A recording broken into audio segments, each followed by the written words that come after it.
Amen. Mais il faut savoir, quand nous bâtissons selon les principes de Dieu, quand nous bâtissons selon la loi divine, selon les modèles de Dieu, bien aimé, c'est lui-même qui prend la première position. C'est lui-même qui nous dirige. Il faut savoir, Dieu marche avec sa volonté.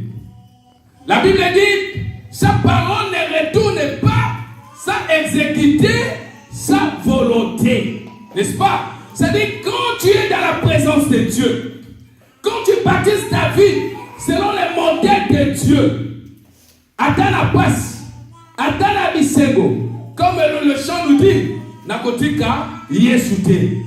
C'est-à-dire, même si je traverse des moments difficiles, je n'abandonnerai jamais mon Dieu.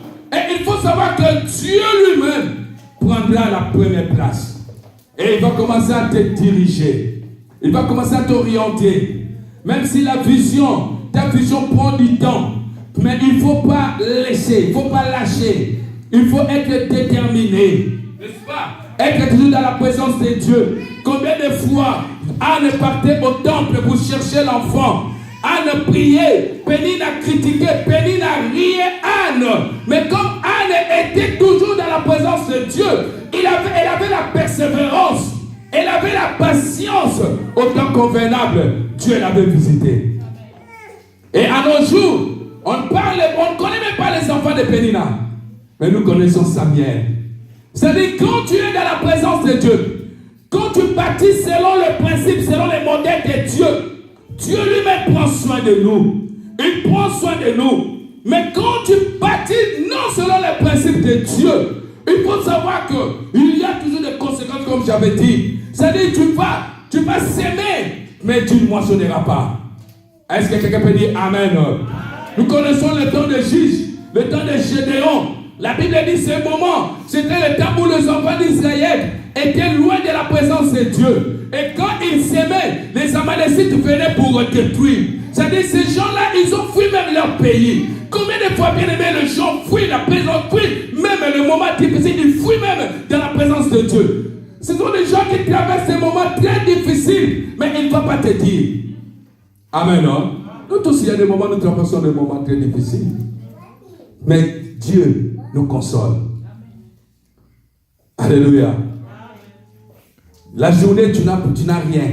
Mais quand tu dors, tu rêves, tu as de l'argent, te donne des biens. C'est-à-dire, Dieu te donne encore la force.